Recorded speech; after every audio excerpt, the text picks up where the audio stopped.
All right. Hello, everyone. We are Team One. My name is Tyler Davis. I'm Matt Kasper. I'm Roshan Nair. And today we'll be focusing on the education and job market. We chose this topic in particular because we're all upperclassmen right now. Two are seniors and one is a junior. And we're really interested to see how our experiences really relate or compare to students across the globe. Before we begin, we kind of just wanted to address our general perception of Morocco and societal perceptions. So, as discussed in class, a lot of us believe that Morocco serves as a huge celebrity vacation spot, has beautiful architecture and art galleries, and is a growing real estate hub. And in terms of the other Arab countries, they seem to have more freedoms. In addition, we believe that they focus more on family values rather than the individual. To go over some of the logistics we used throughout this project, our communication tools included WhatsApp for basic text communication, Google Hangouts for video conferences, Google Drive for organizing all of our documents, and Google Forms for sending out the survey that we're going to present on later. Okay, so now there's the primary research. So basically, what we focused on for the survey and the video conference.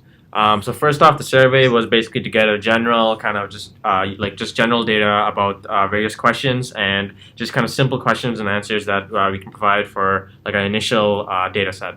So some of the questions first off included, okay, what do employers value most? So we cared a lot about kind of contrasting it to CMU. We have an idea of what employers need.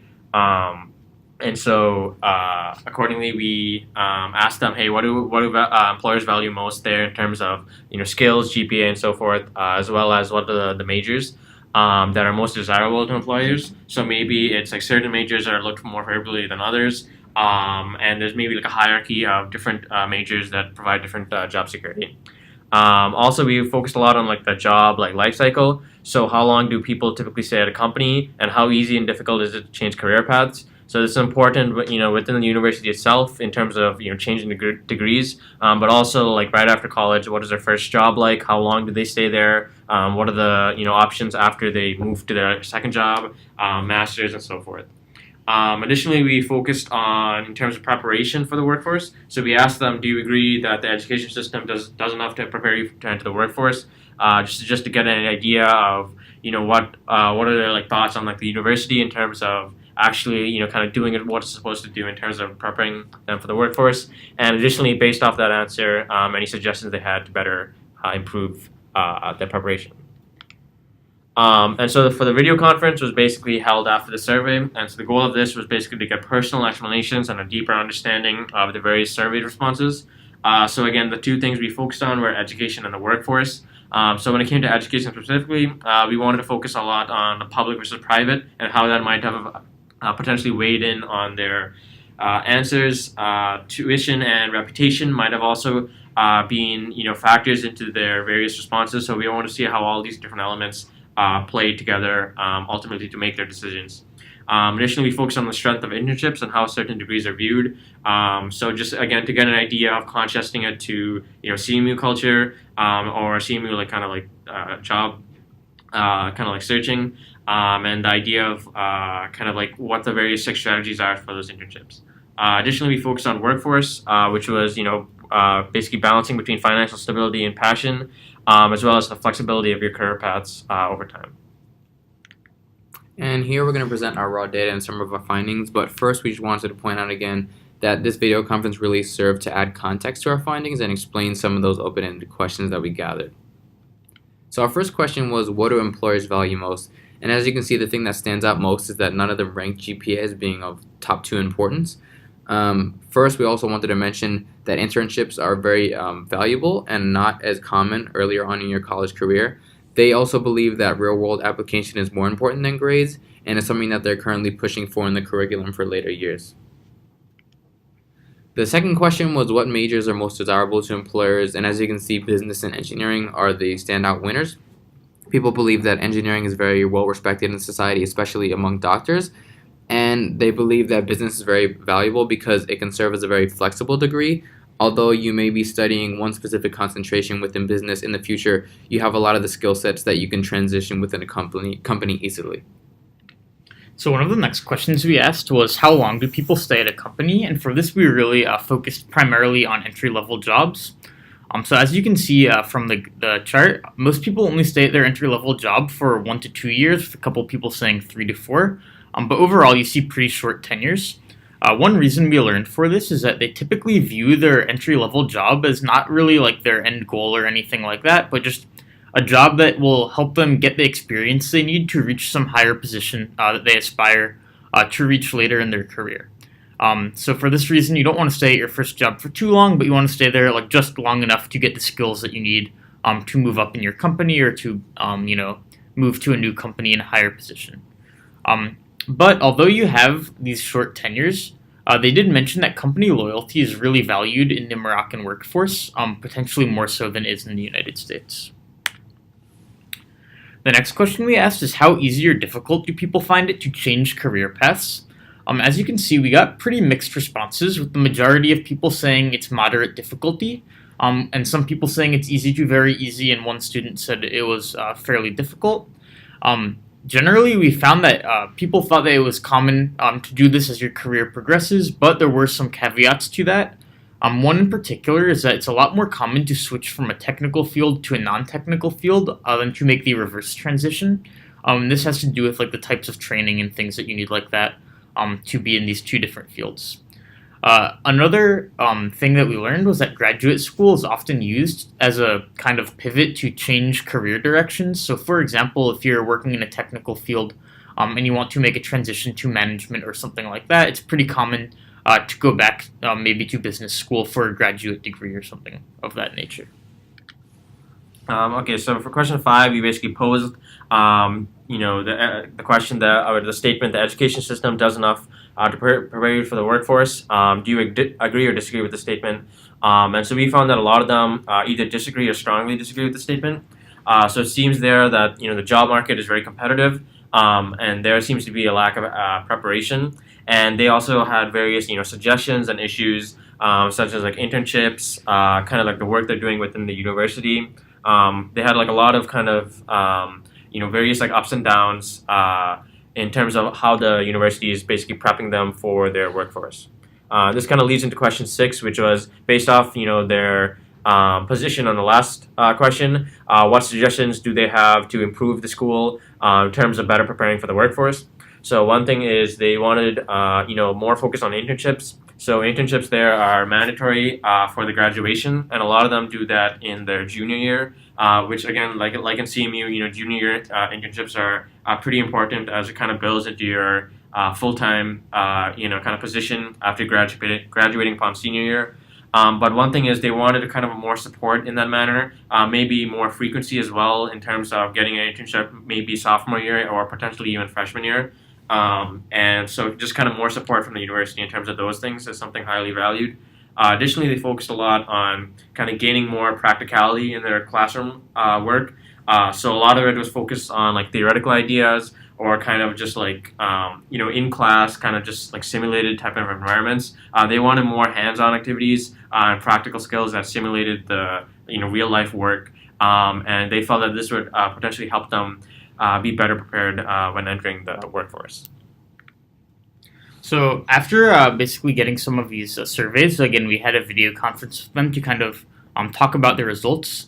So there's a couple of things from this video conference that we found especially interesting and want to share in this presentation. One of them was a little discussion that we had about public versus private universities. So here's what they had to say about that. What is the public versus private university presence, and what are the major differences? Personally, I think there are huge major differences between a public university and a private university. To begin with, a private university you need to pay, while a public university it's without any funds, you don't pay for it. So the quality of education is based on those two. If you pay for a university, you get somehow a good education, such as in our university. If you don't pay for it, then it's a normal kind of education, but not really too much expensive. Mm-hmm. Also, public universities are a lot more widespread than private universities, at least in Morocco. The majority of the population, or the majority of the educated population of Morocco goes to a public university, and many students here in Hawaii come from public universities.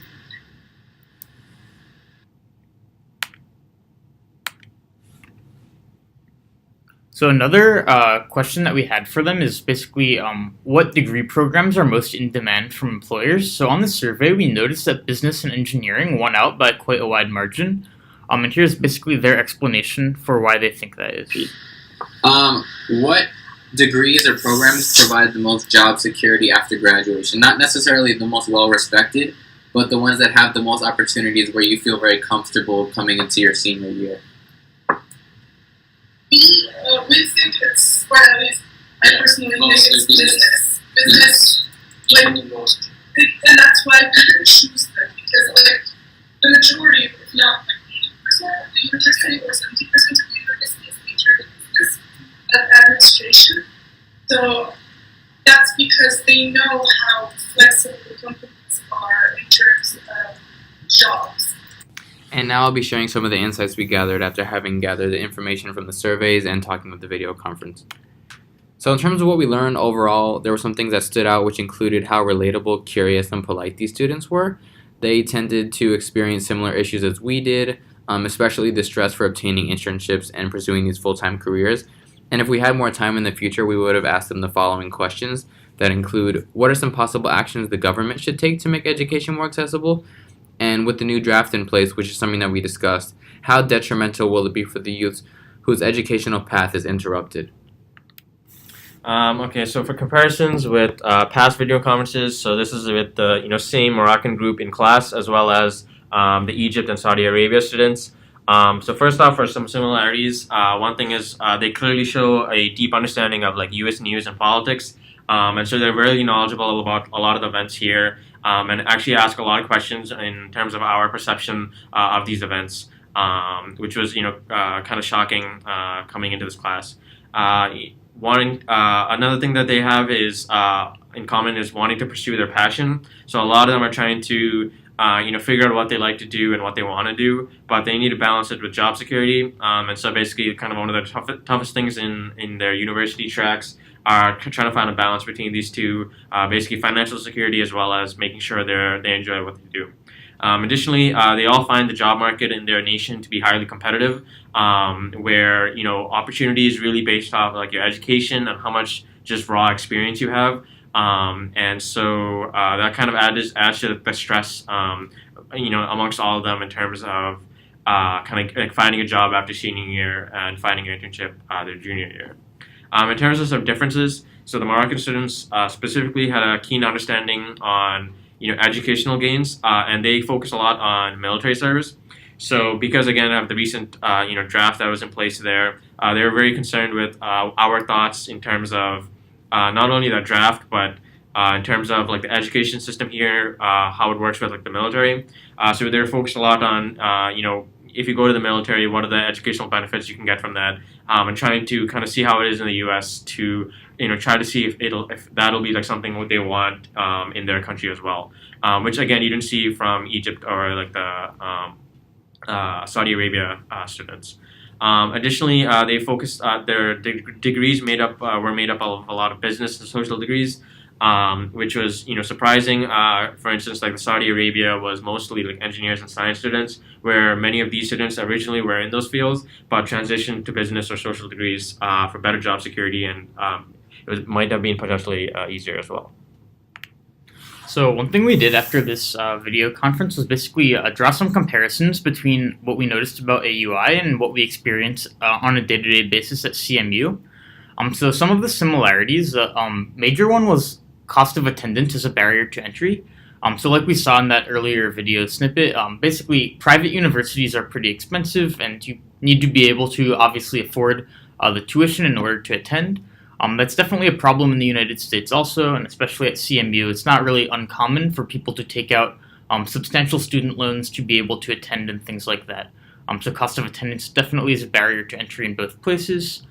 Also, the emphasis on internship experience. Obviously, in both places, we see it used as a way to kind of build your resume and increase your qualifications for when you go to get that full-time job.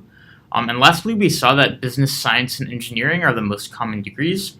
So some of the same things that are in demand in Morocco are the same things that are also in demand in the United States as well.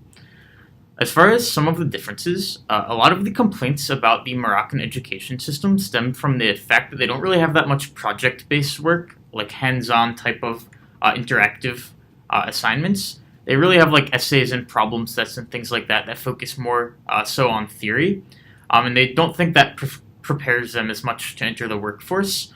Whereas at CMU, I think it's pretty common to get like hands-on experience, either working like directly with clients in industry, or if you're like an engineering major, maybe like working on projects that will basically directly simulate like the types of things that you might be doing in a real work environment.